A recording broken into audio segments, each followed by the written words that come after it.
But Good morning, everybody. Yeah, welcome back to the show. This is episode 366 of the Two Dum Yinzers. We're back. We got a lot of things to talk about this morning on the Saturday morning installment of the Two Dum Yinzers. How you doing this morning, Mike? I'm doing great, man. I'm doing great. My camera's I'm recording from like an undisclosed location right now. So Look at yeah, you. You're like Osama bin Laden. I am. Me, Osama bin Laden, and Dick Cheney, all recording from undisclosed locations. You know something wild about Osama bin Laden? People like don't even know who he is anymore. We're in these with these young Yeah, generations. As big of an impact in what happened back in 2001, people don't even know who he is. Like the young people have no clue. They're like, who? I was watching something. People were like, "Yeah, I wonder if it was like how 9/11 was, or like how the old people talk about 9/11." I'm like, I'm not that old. Yeah, right.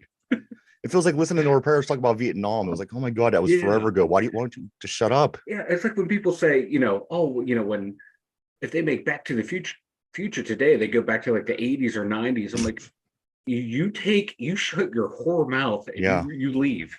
And I gotta say, I would like something like that. If they did a Back to the Future back to like the 90s, I would be all about watching it though. I really would Oh be. my God. Yeah, you take it back to Easy E and Ice Cube. Yeah, it would be great. It would be great. I mean, it would be disturbing the whole time because it would be like this is Back to the Future. But you know what? I would dig it because you could look and pick out all the things that you Yeah. recognize and love and things like that. But we are back, everybody. We're back. You know what? I'm going to go right into football. Yes. Mike, That's let what me I'm ask you talking about. this. Yeah. Well, before we get started, let me bring this up real quick. I was watching the Pirate game, and I did notice at one point during the game they had a gentleman outside who had won the pierogi eating contest. Okay, there was a pierogi eating contest, and this guy he ate 24 pierogies in 1 minute. Now it's not 62 hot dogs in 12 minutes like the other fella does, but you know Mm-hmm. what? 24 pierogies in 1 minute. That's still a pretty daunting task, if you ask me. That is, man. That's a lot of pierogies in a minute. I can eat me some pierogies, but 24 in a minute? No, no, no, no, no. That's too much. That's He had a big almost what? trophy. They have a big Yeah. trophy with golden pierogies. And I mean, it was a whole thing. I want the trophy.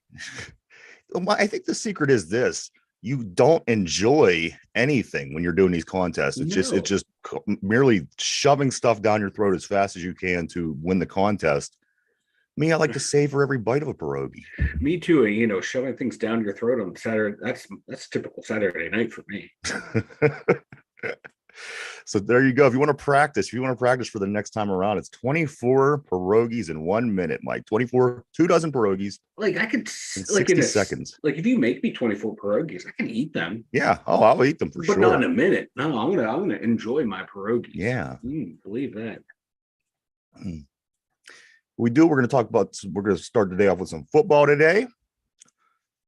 Because you see, I got my Pickett shirt on. I got my Pickett shirt. I'm very excited. I'm ready for the show, for the game. We have less than 2 weeks. If this is 2 weeks from right now, we're talking about the highlights and everything that happened in the first preseason game for these Pittsburgh Steelers against the Tampa Bay Buccaneers. So here we are, guys. We're 13 days away from the first game, the first preseason game. And I want to ask you this, Derpy as well, Mike. Do you think that flying in under the radar, as the Steelers are this season, is gonna be an advantage for the Steelers? Because I do believe that they're going to be better than everyone is making them out to be, and they're not Mhm. even being mentioned on a lot of levels. I think that this flying in under the radar is gonna be an advantage for them. What do you think, Mike? It could be because for the longest, up until even last year, Steelers were talking about, oh, they have a chance, they have a chance, they Right. can make it into the playoffs and do something. You don't count them out with Tomlin and Ben. And last year, they last year wasn't bad. 9-8 with the rookie quarterback. Not a bad season, but so the expectations, you know, for the most part, are kind of low. Kind of finishing, back in 9-8, fighting for second, third in the division. So this might be what they need to have, like not have like any pressure to have immediate success, but just come in under the radar and do that us against the world mentality. And I think that's like that's what some of these guys need, especially your big leader on the team is Cam Hayward. He's all about us against me against the world. Right. And if that's what's going to help him and help the team, I'm all for it. Whatever gets them motivated to win, I'm for it, and it might work. We had a good offseason. People liked it, but it wasn't like it was a solid offseason. Everyone said, we have one of the best drafts, one of the best free agencies, but it wasn't like the sexy free agency. Right. They're like, yeah, people were saying, they filled plugged holes and all that, but it still feels like the national media, and I'm just too. I think we're like 1 year away. But if this is the year we can make that jump, I'm all for it. And I think you're right. Ryan Clark said he expects the Super Bowl, but a lot of other people are saying like 9-8, 10-7. So if we can, I'll be somewhere in between there. Somewhere in between there, I would be ecstatic. Yeah. I'll take another 9-8 with seeing good people taking big jumps forward. But if we could finish anywhere between that Super Bowl that Ryan Clark said and 9-8, like a lot of people are saying, I'll take that. That for me, that'll be a damn good season. Yeah, I think the natural next step for this team is to be somewhere in between those two spots. Unless there's a major breakdown or a big injury or something crazy happens, I can't imagine this team going 8-9, 9-8. There has been a lot of things, as we mentioned, it went down in the offseason. This team has been preparing since they finished last season, and they kind of left with a bad taste in their mouth. And, the leader on defense, TJ Watt, he's ready. He's getting the guys ready. He's getting himself ready. The offense, they went out and got all kind of, they got more weapons. They got more blocking. It just really feels that going in with with a schedule that we have that's considerably easier than last season's by a couple games, and going in under the radar can certainly play to the advantage of the Pittsburgh Steelers. If they want to play that us against the world, I think that's the best case scenario for this team, and see where it lands you and go from there. So I really like, I'm liking this. I'm liking this season. Everyone's obviously they're giving it to the no-brainers, as the Chiefs and the Bengals, Bills, Eagles. Which, okay, but you know what? Those teams don't always win the championship. It isn't always the big name. There are other teams, for example, the Patriots and the Colts were the big names in the early part of the 2000s, and the Steelers snuck in and got a couple. So the Steelers are the Steelers. They do what they do. They never, you never see them riding with the other teams in any other kind of storylines. I like that about the Steelers. And you know what? I think this season is going to be a pretty damn good season. I hope so. It's, we're still playing like, we didn't have a typical Steeler off season, but like our game plans to win still seem to be like a Steeler type season. We're play good defense, run the ball, and hopefully score. Our offense can do just enough to win. I'd like to see a more explosive offense, but it's kind of looking that way in practice. You're hearing reports of they're actually using the middle of the field. They're going deep more. So hey. Maybe Canada and Kenny have it kind of figured out. Like they know what each other are going to do, want to do, and can do. So design the offense around them. Maybe Canada finally has the quarterback he needed, who has a liver arm than Ben did last last 2 years. And you worked with Kenny last year, and he has another year of experience. So it's gonna be different. It's gonna be different.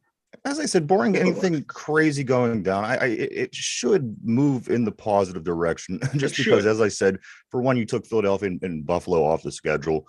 And that's something we can hang our hat on. No, it's nothing you can hang your hat on, but it's just the way that's playing out. And last you can only play who's there. Unfortunately, we ended out with those guys on the schedule in a season where we didn't feel that we had it all together. We were still feeling this whole process out. But this year we do, as you mentioned, it is a year later. Some of these guys are a year more into it. And like I said, they took this off season very seriously. I like that. It's a lot better than not hearing from your team at all for that amount of time, opposed to what we heard. These guys were constantly grinding, working together, building chemistry. And you know what? When you do that, you want to win. You want to win together, and it becomes a lot of fun. So hopefully that's the case this season. Again, 13 days from right now, the Pittsburgh Steelers, Tampa Bay Buccaneers. It's almost time, baby. It's almost time. It's almost time. Real quick, man, I was just watching some camp highlights. Either Alex Highsmith is going to be out of this world this year, Uh-huh. or Dan Moore is Yeah, right. just a couple steps below where Highsmith is. But my lord, every every every play that you saw that was like a nice completion. If it was in live action, poor Kenny would have his arm broken because Yeah. Highsmith was there ready You- to swat the ball out of his hand, and Dan Morris is getting blown up. I think that Alex What Highsmith really wants to Highsmith's just so prove quick. himself this year. I He think he looks wants. so quick in those videos. He Man. really does. I'm excited, and he was a question mark for me. Yeah, But maybe now that he got this money, he yeah, comes out and he says, I feel like I'm a Steeler for my whole career. yeah. Maybe this is all the Maybe, incentive and everything that he yeah. needs to be that guy, and hopefully that happens. Hopefully, I just can't wait to see what these guys look like with pads on. Yeah, It's one step up from t-shirts and shorts. They got helmets on. I just want once they get pads on, helmets with a pillow wrapped around yeah, it. yeah. Hey, I'm all for that. I don't All want no more right, concussions all on right. this We're all team. for saving No, the millionaires. Let's focus on saving I the don't rich want people I here. don't want my quarterback to have another concussion. Okay, That is he true. had 2 last year. Ben had how many? I'm tired of it. Let's talk about some of the things that went down yesterday at camp. Due to some heat-related issues, Connor Hayward and DeMarvin Leal missed some time of practice yesterday due to some heat-related issues. DJ Deontay Johnson, of course, landed hard on his knee. He left in the front seat of a cart, which is a good sign. Yeah, I was about to say I've read that. I did not know that was the good sign. Of course, when he did get in the car and it started moving, it went backwards first and then went forward. I don't know Did if it that's any drop kind him? of a sign, but Did the cart drop him too? Poor guy. He gets hurt and he can't catch a break. You know what? The thing about Everyone this guy, rips on him. Mike, as much as I said about him during the offseason and last, I want him to be an all-pro player. Believe me, Oh, this yeah. guy is as an all-pro. This is the I best took case your heart scenario on him. for this team. I will be the most happy person on the planet. I will. Me I'll be too. so excited if he could have an all-pro season. I really will, because that means that we're probably doing pretty damn good. That means we're exceeding expectations. Yeah. Also, let's see, yesterday, Broderick Jones, when asked about the Heat, Broderick Jones, of course, our number one pick from Georgia, he laughed and says, when he was asked about the Heat, he said, He's used to it. it was way worse than Georgia. It was right around 110 degrees at one point down in Athens. So the heat is affecting some, not affecting others, which is, that's understandable. You get a guy that's drafted who's from, the north, and a guy that's drafted from the south. They're definitely going to react to things differently, but it's good to see the rookie having a good time and making the adjustments. Yeah. He actually he got some first team reps the other day too. Great, man. We'll take it. There's a couple here and there, so that's good. But hey, if this is how they're going to build him in slow, I'm okay. Yeah. Do it slow in practice, and he better be week 1 starter. What else? Clear winners. These are notes that I just got off of social media. Some clear winners at camp on Friday was Allen Robinson. He looks like he's 22, not 29. Nobody's talking about him either. Right, which is a good thing.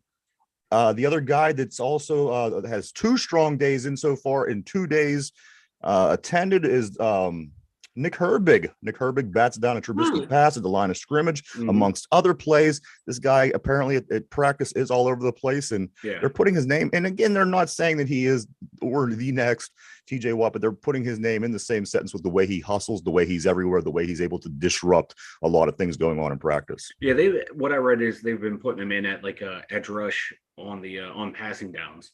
So I'm trying to figure out where's that going to put where's that going to put Watt. But hey, just get him out there, get those reps, and I've read the same thing. He's flying all over the place. Yeah. I think this guy's going to be a lot of fun. I was kind of skeptical at first because he seems a bit undersized to me, but everybody that talks about him, everybody from, that talks about him playing in Wisconsin, this guy, he just has a motor on him. He's a football player. And that's always a plus, because what some of these teams you see around the league, they get this guy who doesn't really look like much, but he's an undersized linebacker that just flies around, gets involved in every tackle. And you know what? I think that it's good that we have one. Yeah, that's what the scouting report was wherever they play him, he's just going to be that guy who's going to fly around, get to the ball. He's like that. Is he going to be an end? Is he going to be an outside linebacker, inside linebacker? He's just that guy he's just a football player. Yeah. You plug him in anywhere on the in that linebacking position. I think he'll find a way to be around the ball. Yes, right. Derpy, Yes. What is this picture that you keep sending me? I'm sure everybody here has seen it. I'm sure everybody that's watching has seen it. But tell me about this picture, because I thought it was comical myself. I saw it and I figured I would wait till the show to talk about it with you. What's this picture that you keep sending me? Well, Derpy. our offensive coordinator signing a toilet seat. From that Canada signing an autograph on a toilet seat. I did find this amusing. I thought it was funny. Did you see the picture of him signing it? Yes. Is that it? Like, he Yes, had a that's what I smile on just his said. face. He had a smile. my He's man, having fun with it. Yeah, that shows he has a sense of humor, and Yeah. he rolls with the punches, man. You kind of like it. If you can't like him for that, there's something wrong for you. He can Yeah. take it on the chin, man. I'd like to like him for other reasons, but you know what? I You guess know what? for He's this moment, I when like this him for the offense toilet. explodes for 4,000-yard passer, a 1,200-yard rusher, and 2,000-yard receivers, you're all going to be singing his praises. Absolutely. I'm throwing signing the my gauntlet toilet down too. now. Yeah.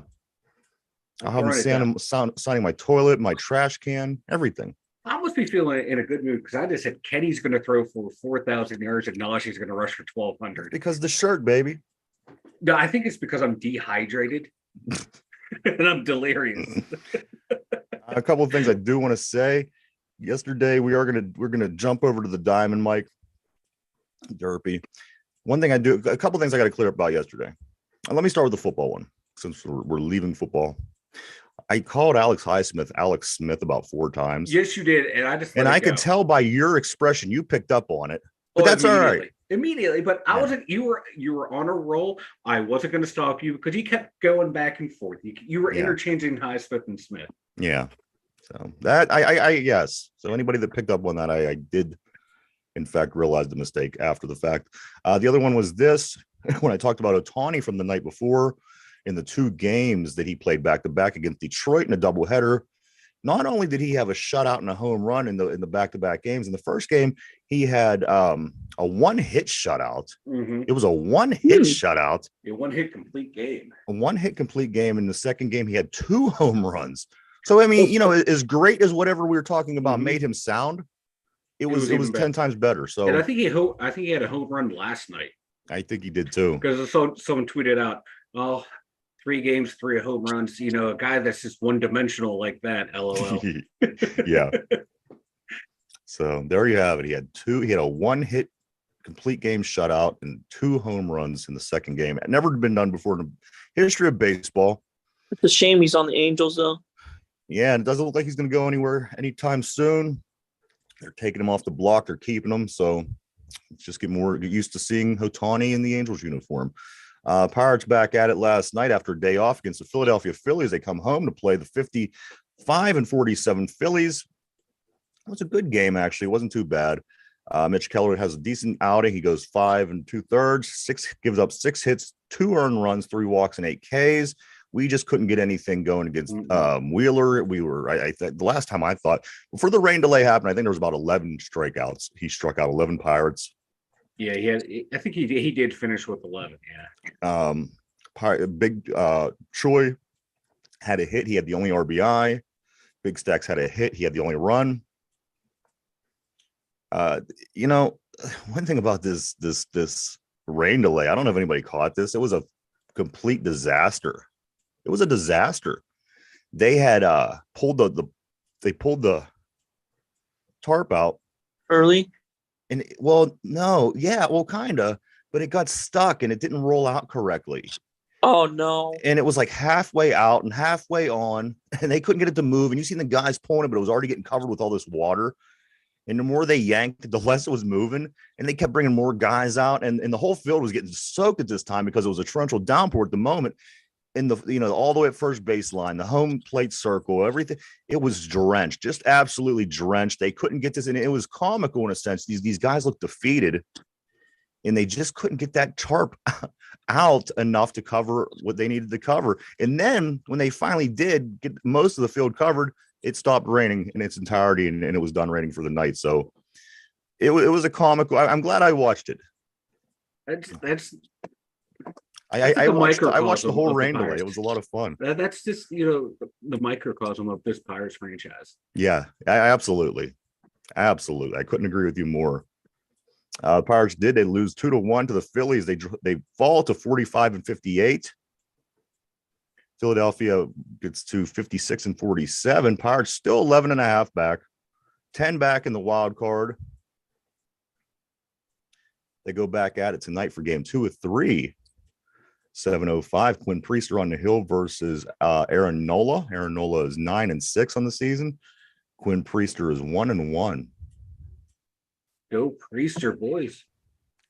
So Win. there you have it. The Pirates, everybody.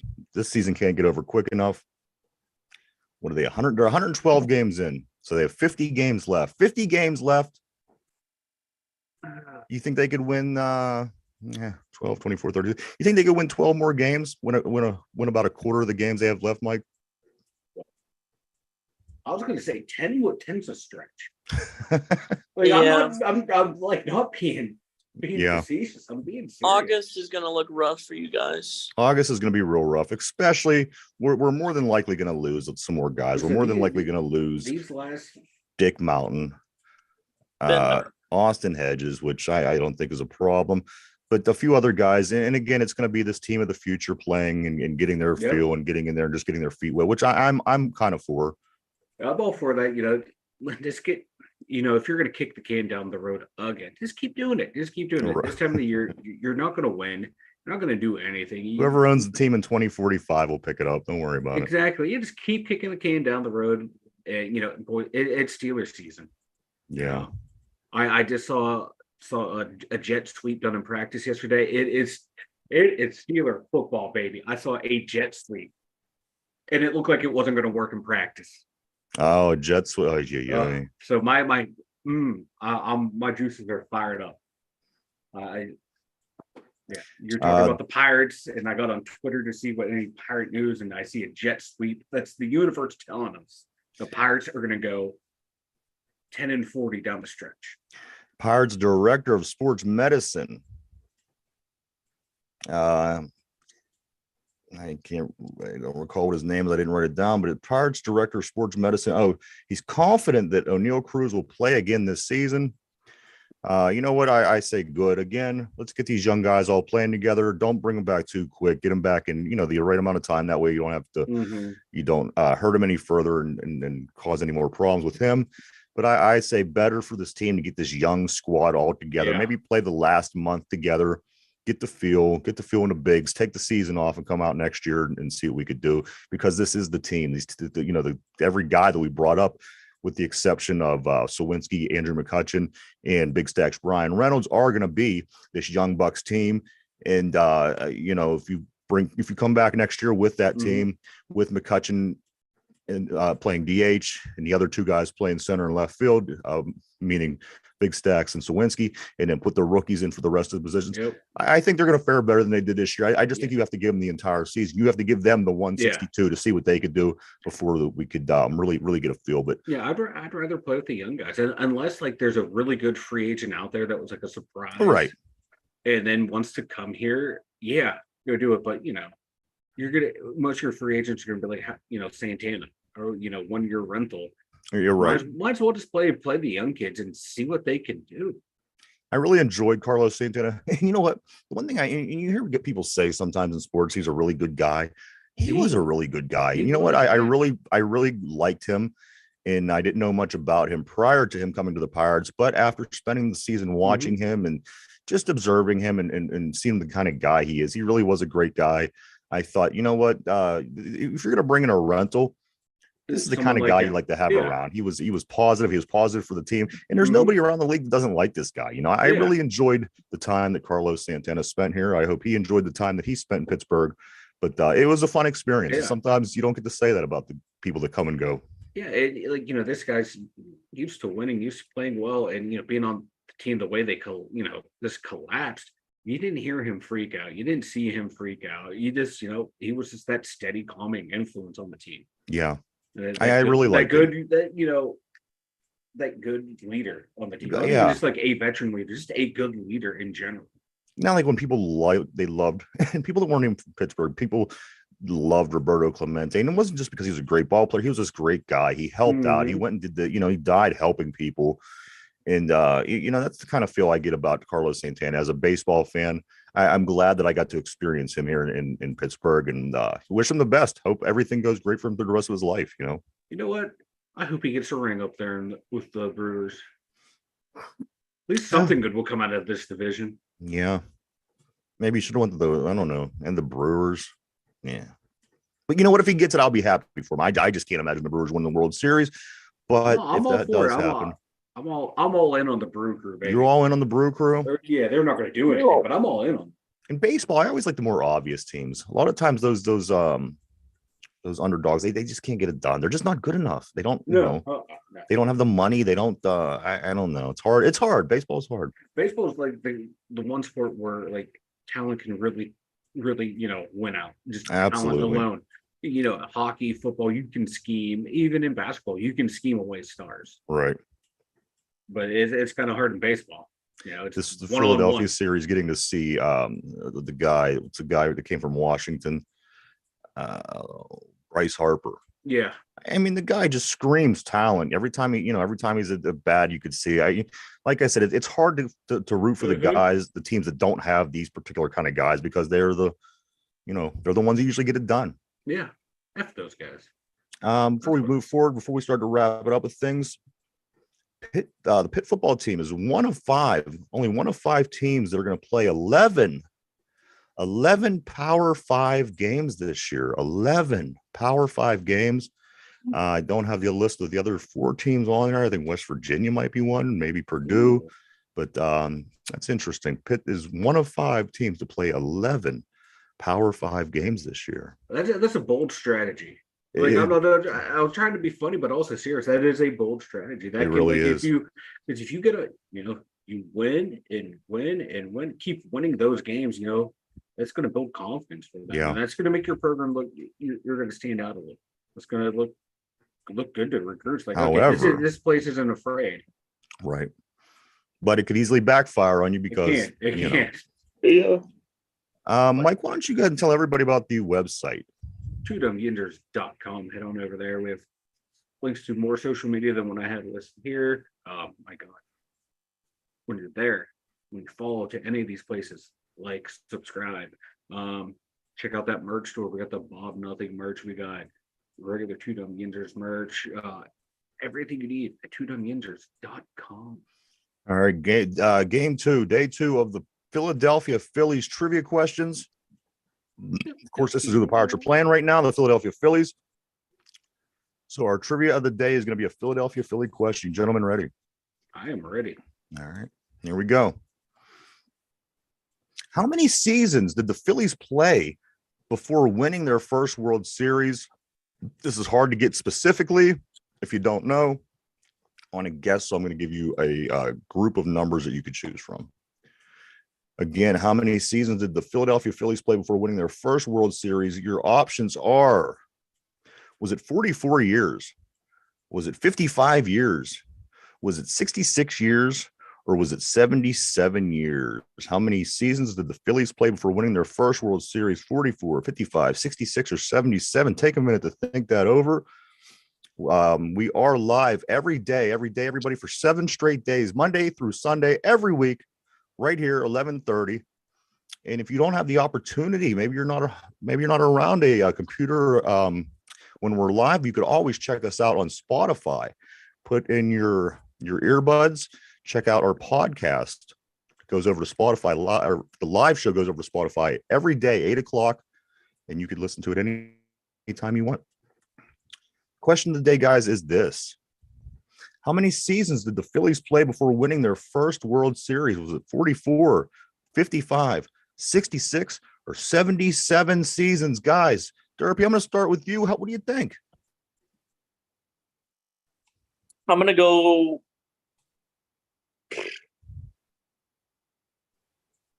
for one, it's the Phillies. 50? Who cares, right? What were the choices again? 44, 55, 66, or 77 seasons. is how I'm long gonna it go- took the Phillies to win their first World Series.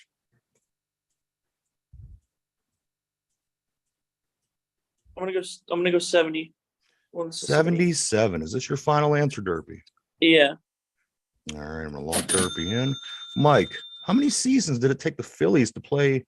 How many seasons did the Phillies play before winning their first World Series? 44, 55, 66, or 77? Derpy says 77.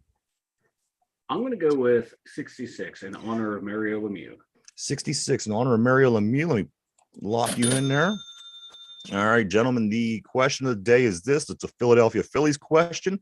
How many seasons did the Phillies play before winning their first World Series? Was it 44, 55, 66, or 77? Derpy says 77. Mike says 66. The answer is 77 seasons. 77. Ooh. Philadelphia teams do this. They take a little time between each of their championships. You could tell from the Flyers and the Phillies, and of course the Eagles. They only won one. So there you go, guys. Mike, you have anything before we take off today? Yeah, a little funny story. The Chicago, I think it was the Bears, Darnell Wright, first round draft pick. He read what the conditioning test would be for the team. He read it wrong. He read the wide receivers conditioning test. Oh wow! Not the offensive lineman wide receiver test. So he trained all off season for it, and needless to say, he smoked all the other offensive linemen. He passed it with flying colors. He could catch a ball better than anybody on that line. The coach was like, you know what? He came in looking trimmer and leaner, some fat off. I'm okay with it. He's weighing $190, You know what? I think we've all been there. Like you're like a new job. Okay, this is what I got to do. Nope. But it worked out for the best. I saw that. I was like, I felt that in my soul. I would do something like that. Derpy, what do you got, man? You got the toilet seat ready or a trash can, something we could take to the camp? No, but I got something. And what do you got? What do you have? Don't ever disrespect the black and gold, and we can all agree. Don't ever doubt them. I like it. Mine is this. I don't know if anybody caught this. Taylor Swift, of course, she's on this big tour. I remember Derpy went to this. Taylor Swift, in her concert, kind of interesting to me. Whatever this is, it's called a Swift quake. It's called a Swift quake, and it actually registered a 2.3 on a size on an earthquake scale. This Swift quake, whatever it is, I don't know what the hell they do. Are they jumping around? I don't know, but it registered 2.3 on a earthquake scale. What is this? What is this? That is the dumbest. I don't know what it is, but I saw that, Ed. It's impressive, whatever it is. Whatever they're doing. It's impressive, but it's stupid. Hey, what's more impressive? What is the Swift quake or the Beast quake? Marshawn Lynch. Which one do you prefer? I don't know. I don't know. That's a question for the philosophers. Derpy, you could probably pull it up in your Taylor Swift magazine. You could let us know tomorrow what you find out about that. I am the head of the fan club. You are the president of the fan club. About time you admit it. Yeah. All right, but there it is, everybody. Taylor Swift's Swift quake at a concert registered 2.3 on an earthquake scale. That's crazy to me. That's insane. That's a lot of massive humanity moving around. Yes. How big are her fans? But anyway, I do want to say thank you for checking us out, everybody. We appreciate each and every one of you. Every single one. For Derpy, Mike, myself, the two Dum Yinzers, everybody have a great day. We'll see you tomorrow morning for the Sunday show. Goodbye.